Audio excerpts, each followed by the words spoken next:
So hello everyone, ICT virtual classes में आपका बहुत बहुत स्वागत है। तो जैसा कि आप जानते हैं, हम पढ़ रहे थे ग्रेविटेशन यानी कि गुरुत्वाकर्षण, और आज हम बात करेंगे एनर्जी ऑफ एन ऑर्बिट की। क्योंकि हम देखो, कल तक हम जान चुके थे कि एक सैटेलाइट जो है जब जाती है तो कितनी स्पीड से घूमती है, उसका हमने कक्षा वेग देख लिया था। कितना समय उसे लगना चाहिए, जैसे कि कल हमने देखा था अगर पृथ्वी के बहुत पास अगर हमें सैटेलाइट को घुमाना है तो 84 मिनट यानी कि 84 मिनट में उसको एक चक्कर पूरा लगाना होगा पृथ्वी का। जैसे जैसे दूरी पृथ्वी से बढ़ती जाएगी, यानी कि मान लो ये पृथ्वी है और जैसे जैसे पृथ्वी से हम दूर जाते जाएंगे, अगर हमें उपग्रह उसके चारों तरफ घुमाना है तो उस उपग्रह को अगर पृथ्वी के चारों तरफ घुमाना है तो हमारे यहाँ पर कितना समय लग जाएगा, टाइम बढ़ता जाएगा। क्योंकि जितना ज्यादा हाइट बढ़ती जाएगी उतनी ज्यादा समय बढ़ता जाएगा। तो अब हम बात करेंगे एनर्जी ऑफ सैटेलाइट या एनर्जी ऑफ रिवॉल्विंग सैटेलाइट। अगर कोई उपग्रह घूम रहा है तो उसके पास कितनी ऊर्जा होनी चाहिए। तो एनर्जी ऑफ रिवॉल्विंग सैटेलाइट यानी कि घूमते हुए उपग्रह की ऊर्जा, हमें इस की अब ऊर्जा निकालनी है, एनर्जी निकालनी। तो आप जानते हैं कि यदि एक उपग्रह पृथ्वी के चारों तरफ घूम रहा है तो इस उपग्रह के पास दो तरीके की ऊर्जाएं होंगी, है ना। We know that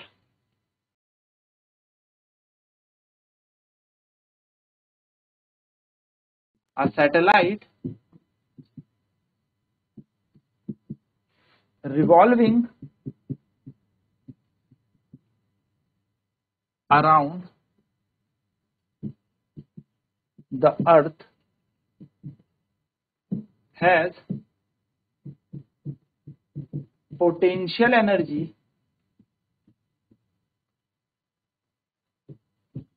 as well as kinetic energy।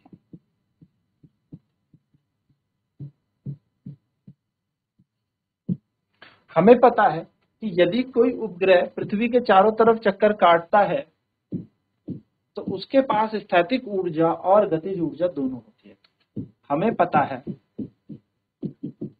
जब कोई ग्रह या जब कोई उपग्रह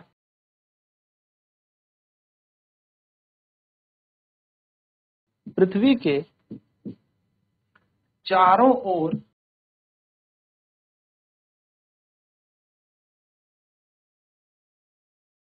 चक्कर लगाता है,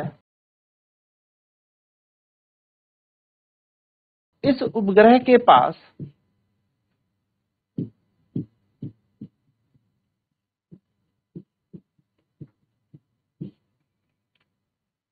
स्थैतिक ऊर्जा भी होती है और गतिज ऊर्जा भी होती है।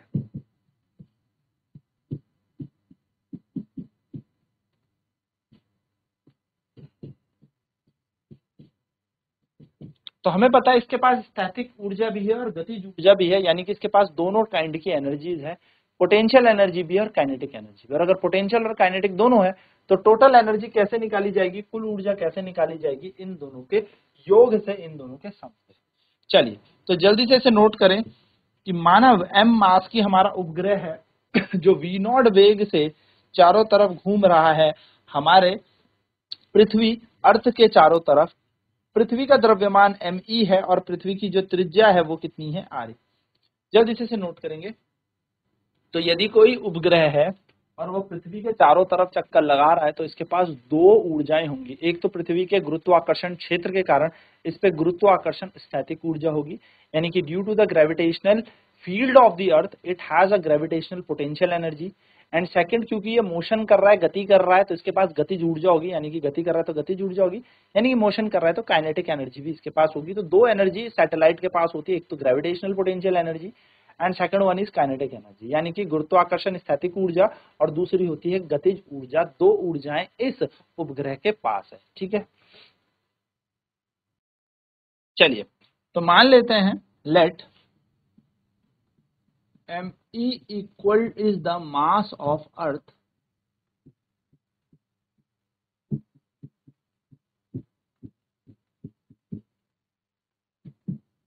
re is the radius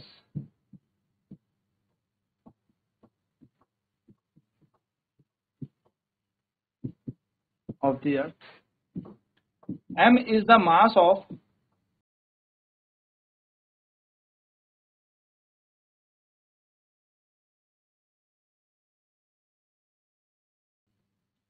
satellite या mass of revolving satellite,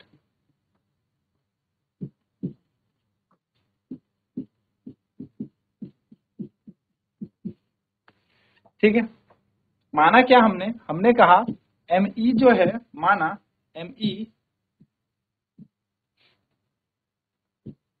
माना हमारा जो me है वो क्या है,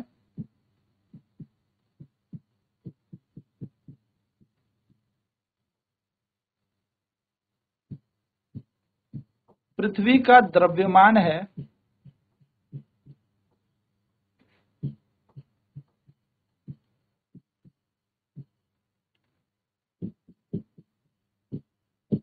me ही है, पृथ्वी की त्रिज्या re है और m है उपग्रह का द्रव्यमान।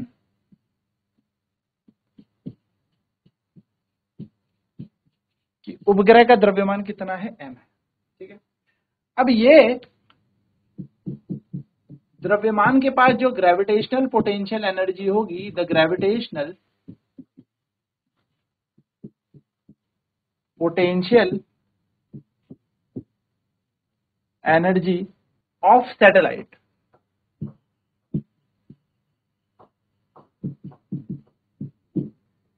उपग्रह की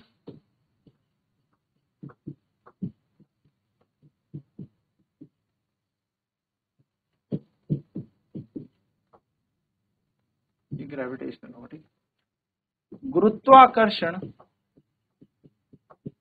स्थैतिक ऊर्जा, हमें पता है क्या होती है, तो हमने स्थैतिक ऊर्जा पढ़ी थी और स्थैतिक ऊर्जा का मान था U बराबर -GMEM बटा RE। ये हमारे पास है ग्रेविटेशनल पोटेंशियल एनर्जी, यानी कि गुरुत्वाकर्षण स्थैतिक ऊर्जा उस उपग्रह, है ना। -G का मतलब गुरुत्वाकर्षण स्थिरांक, ME का मतलब हो गया पृथ्वी का द्रव्यमान, M का मतलब हो गया उपग्रह का द्रव्यमान, RE का मतलब हो गया पृथ्वी की त्रिज्या, यानी कि G का मतलब यूनिवर्सल ग्रेविटेशनल कांस्टेंट, ME का मतलब हो गया मास ऑफ अर्थ, M का मतलब है सैटेलाइट का मास और RE का मतलब हो गया रेडियस ऑफ अर्थ। तो ये हमारे पास क्या हो गया, ग्रेविटेशनल पोटेंशियल एनर्जी, यानी कि गुरुत्वाकर्षण स्थैतिक ऊर्जा। चलिए फटाफट से नोट करें आगे।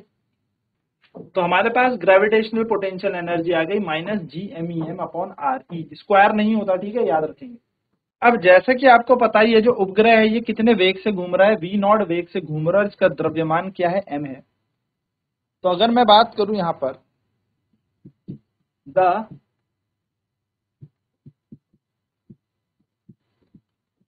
Kinetic energy of the satellite,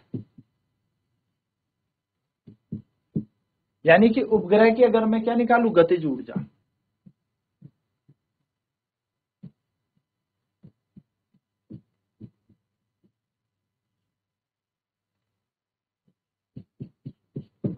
तो माना let v0 is equals to orbital speed of satellite.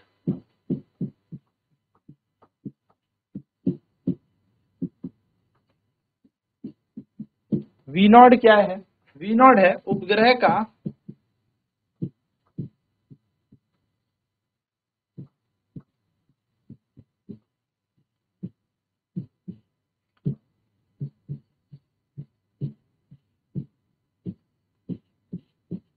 कक्षीय वेग।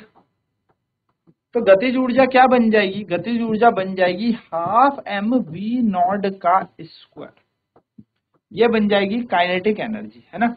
तो k का मतलब क्या है, काइनेटिक एनर्जी। तो काइनेटिक एनर्जी कैसे निकलेगी, हाफ mv0 का स्क्वायर m है उपग्रह का द्रव्यमान, v0 का मतलब जिस वेग से वो चक्कर काट रहा है, m है मास ऑफ सैटेलाइट, और v0 है जिस वेलोसिटी से वो चक्कर काट रहा है। अब इन दो ही समीकरण को यहीं रख दो और बात करते हैं। हमें पता है यदि यह उपग्रह इस पृथ्वी से कुछ दूरी पर चक्कर लगा रहा है और इसका वेग है v0, तो ये ऐसे तो चक्कर लगा नहीं रहा होगा, तो भाई पृथ्वी का द्रव्यमान m ही है, त्रिज्या पृथ्वी की re है ना। तो मान लिया बहुत पास लगा रहा है, तो हम बोलेंगे द ग्रेविटेशनल फोर्स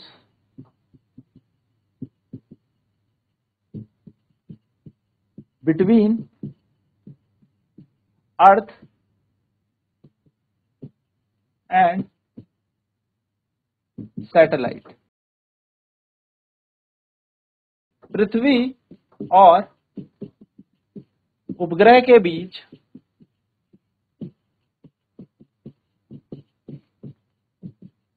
का गुरुत्वाकर्षण बल अगर हम निकालें तो वो कितना होगा, तो आपको पता है वो गुरुत्वाकर्षण बल देखा जाएगा GMEm/re का स्क्वायर। और यही गुरुत्वाकर्षण बल क्या प्रोवाइड कर रहा होगा, this gravitational force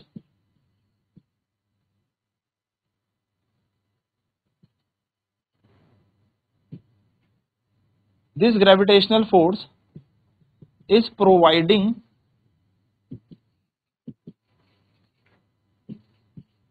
necessary centripetal force।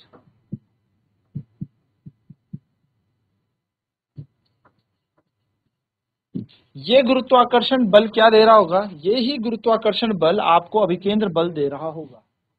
ये गुरुत्वाकर्षण बल अभिकेंद्र बल दे रहा होगा।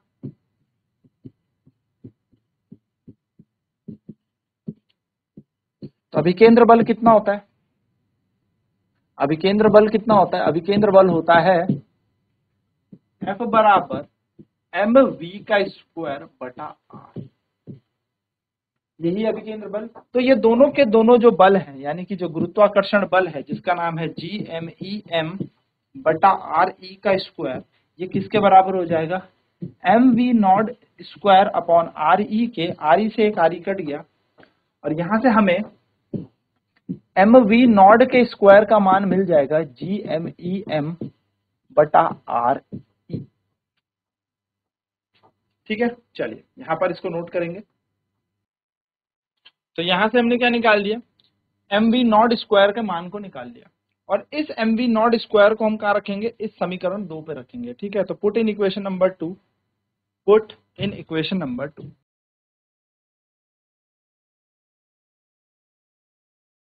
तो इक्वेशन दूसरे पे जैसे ही हम इसे रखेंगे तो आप देखेंगे गतिज ऊर्जा बराबर था हाफ mv का स्क्वायर, mv0 के स्क्वायर की जगह आ जाएगा GMEm/re, और ये बन गई हमारी गतिज ऊर्जा काइनेटिक एनर्जी, ये बन गई हमारी काइनेटिक एनर्जी। इसको इक्वेशन नंबर 3 मान लेते हैं, तीसरा समीकरण मान।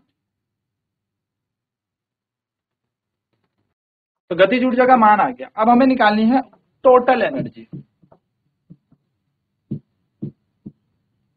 टोटल एनर्जी यानी कि कुल ऊर्जा हमें निकालनी है। अब कुल ऊर्जा अगर हमें निकालनी है यानी कि इसको हम कहेंगे टोटल एनर्जी E। तो कुल ऊर्जा बराबर हो जाएगा पोटेंशियल प्लस काइनेटिक, है ना। कुल ऊर्जा क्या होती है, स्थैतिक ऊर्जा प्लस गतिज ऊर्जा। तो स्थैतिक ऊर्जा जो होगी वो क्या होगी, -GMEm/re, ये बन गया हमारा U, प्लस की जगह प्लस, और काइनेटिक एनर्जी क्या बन जाएगी, हाफ GMEm/re।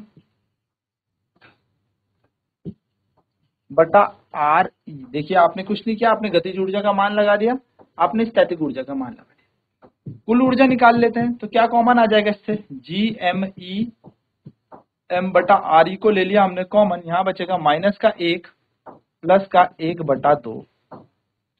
सॉल्व करेंगे इसे तो ये बनेगा GMEm/re, माइनस का 1 प्लस का 1/2 यानी कि माइनस का 1/2, और टोटल एनर्जी जब आप देखेंगे तो कुल एनर्जी आपके पास क्या आ जाएगी, जो कुल ऊर्जा है वो आ जाएगी आपके पास, कुल ऊर्जा आपके पास आ जाएगी -1/2 GMEM अपॉन में R। ये है हमारी कुल ऊर्जा। चलिए ठीक है, तो हमने किया क्या है, हमने कुछ नहीं किया, हमने इस मान को उठाकर यहाँ पर लगा दिया। तो टोटल एनर्जी होती है सम ऑफ काइनेटिक प्लस पोटेंशियल, कुल ऊर्जा होती है स्थैतिक ऊर्जा प्लस गतिज ऊर्जा का योग। हमने लगाया और हमारा फाइनल आंसर कुल टोटल एनर्जी आ गई।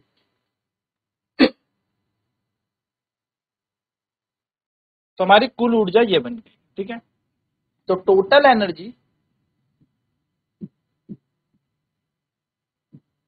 ऑफ ऑर्बिटिंग सैटेलाइट या ऑर्बिटिंग सैटेलाइट इज नेगेटिव।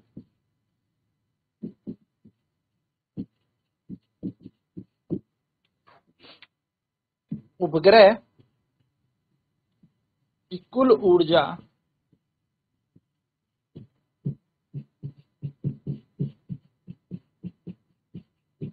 ऋणात्मक होती है। पृथ्वी के चारों तरफ घूम रहे हैं ना, तो ऋणात्मक होती है घूमते वक्त। ठीक है, ये बात आपको ध्यान रखना।